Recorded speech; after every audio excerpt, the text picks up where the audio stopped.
Assalamualaikum warahmatullahi wabarakatuh. Perkenalkan, nama saya Muhammad Ardi. Saya dari kelas Ekonomi Syariah 4B, NIM 1904010069. Baiklah, di sini saya akan menjelaskan sedikit pemaparan materi mengenai substansi dari aspek hukum ekonomi mengenai perusahaan go public dan pasar modal. Ketika orang mengatakan sebuah perusahaan go public, itu adalah saat di mana perusahaan memutuskan untuk melakukan penawaran umum perdananya. Karena siapapun bisa berinvestasi di perusahaan, maka itu disebut perusahaan publik atau perusahaan terbuka atau TBK. Yang dimaksud dengan perusahaan publik adalah penawaran yang dilakukan oleh suatu perusahaan agar saham yang dimilikinya dapat dijual dan dimiliki oleh masyarakat luas dengan cara yang sesuai dengan peraturan perundang-undangan pasar modal yang berlaku dalam pelaksanaannya. Perusahaan yang melakukan go public biasanya disertai alasan-alasan tertentu. Salah satu alasan umumnya perusahaan melakukan go public adalah untuk mendapatkan sumber modal eksternal yang berasal dari masyarakat atau biasa disebut dengan investor atau seorang investor. Perusahaan yang melakukan go public biasanya perusahaan yang sedang berkembang. Oleh sebab itu mereka memerlukan sejumlah dana untuk mengembangkan usahanya. Dan sumber dana eksternal yang mudah didapat berasal dari pasar modal. Oleh sebab itu, dengan mematuhi peraturan pasar modal, perusahaan yang ingin mendapatkan modal berusaha melakukan go public. Banyak investor yang tertarik untuk berinvestasi, tentu dengan pertimbangan yang matang. Salah satunya adalah dengan laporan keuangan yang baik. Semakin baik progres suatu perusahaan, maka akan dengan mudah bagi perusahaan tersebut mendapatkan keuntungan dari hasil penjualan sahamnya di pasar modal. Go public berarti menjual saham perusahaan ke para investor dan membiarkan saham tersebut diperdagangkan di pasar saham. Sebagai contoh perusahaan yang membiarkan sahamnya diperdagangkan di pasar saham yaitu PT Indofood, PT Aneka Tambang atau PT Antam, kemudian Indosat, PT Vale, PT Inco, dan masih banyak perusahaan lainnya yang sudah go public. Sedangkan perusahaan publik adalah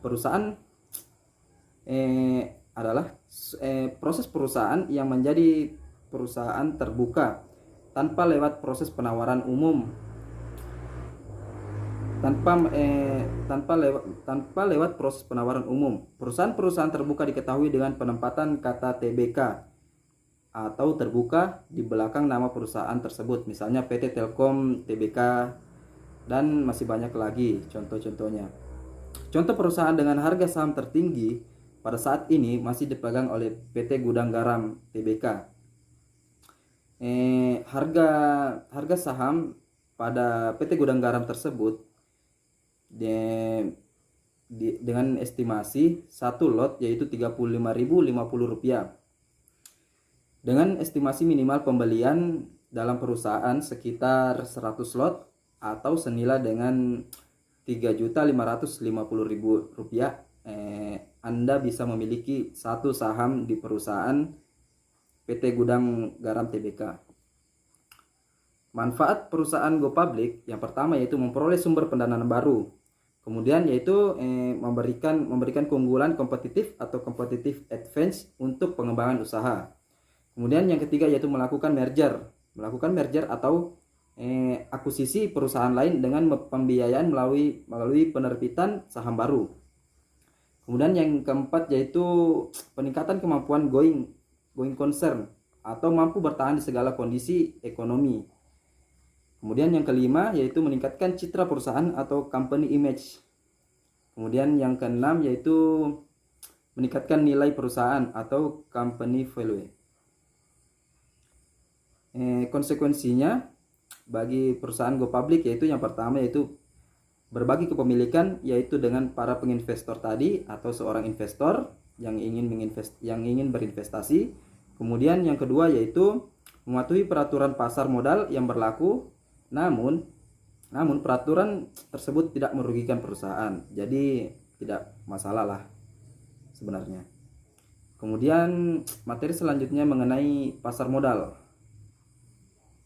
Kebutuhan dunia usaha terhadap permodalan setiap saat cenderung menunjukkan peningkatan. Istilah pasar modal seringkali disamakan dengan pasar uang. Padahal kedua pasar tersebut memiliki unsur yang secara substansial berbeda. Meskipun keduanya merupakan bagian dari sistem pasar keuangan atau financial market. Terjadinya pertambahan permodalan ini ditunjukkan dengan semakin meningkat kebutuhan untuk aktivitas produksi. Oleh karena itu, untuk memudahkan masyarakat dan para produsen untuk mendapatkan permodalan, maka pemerintah bersama lembaga-lembaga ekonomi menyelenggarakan kegiatan pasar modal. Pasar modal merupakan sarana pendanaan bagi perusahaan maupun institusi lain atau misalnya pemerintah dan sebagai sarana bagi kegiatan berinvestasi. Kemudian perusahaan yang sudah berkembang dengan potensi lebih baik membutuhkan modal yang lebih besar terhadap penambahan modal. Pasar modal memberikan solusi. Pasar modal memberikan solusi yang dapat dipertimbangkan dalam hal pendanaan, yaitu dengan cara mengubah status perusahaan dari perusahaan tertutup menjadi perusahaan terbuka atau yang tadi go public. Penawaran saham tersebut dikenal dengan nama go public atau IPO, Initial Public Offering, dan kemudian mencatatkan nama sahamnya di PT Bursa Efek Indonesia atau perusahaan tercatat. Pasar modal merupakan pasar keuangan untuk dana-dana jangka panjang, dan dalam arti sempit merupakan pasar yang konkret. Pasar uang atau money market berkaitan terutama dengan instrumen keuangan jangka pendek maupun jangka panjang, dan merupakan pasar yang abstrak atau tidak berbentuk juga lah. Kemudian fungsi pasar modal memiliki beberapa fungsi strategis yang membuat lembaga ini memiliki daya tarik. Sebagian masyarakat Indonesia sepertinya kurang tertarik dengan pasar modal karena mereka mungkin belum memahami apa dan peran pasar modal tersebut. Pada dasarnya terdapat 4 peranan strategis dari pasar modal bagi perekonomian negara maupun masyarakat luas, yakni yang pertama yaitu sebagai sumber penghimpun dana. Kemudian yang kedua yaitu sebagai alternatif investasi para pemodal atau investor. Kemudian yang ketiga yaitu penghimpun dana modal pasar modal relatif rendah atau harga di pasar modal relatif lebih murah. Kemudian yang keempat yaitu pasar modal akan mendorong perkembangan investasi di suatu negara atau di suatu wilayah. Dasar dan sumber hukum utama yang berkaitan dengan pasar modal di Indonesia ditemukan pada Undang-Undang Nomor 40 Tahun 2007 tentang perseroan terbatas. Kemudian Undang-Undang Nomor 8 Tahun 1995 tentang pasar modal dan Undang-Undang Nomor 21 Tahun 2011 tentang Otoritas Jasa Keuangan atau OJK. Kemudian lembaga-lembaga yang mengatur sistem pasar modal atau yang mengawasi sistem pasar modal, yang pertama yaitu Kementerian Keuangan, berperan menentukan kebijakan umum penyelenggaraan pasar modal. Kemudian yang kedua yaitu Otoritas Jasa Keuangan atau OJK yang tadi, yaitu lembaga independen yang mempunyai fungsi, tugas, dan wewenang mengatur, memeriksa, menyidik, dan mengawasi terhadap seluruh kegiatan tentang pasar modal tersebut. Kemudian yang ketiga yaitu Bursa Efek Indonesia atau BEI atau Indonesian Stock Exchange atau IDX adalah pihak yang menyelenggarakan dan menyediakan sistem sarana untuk mempertemukan pembeli dan penjual efek tersebut. Kemudian yang keempat yaitu lembaga clearing dan penjamin atau KPEI.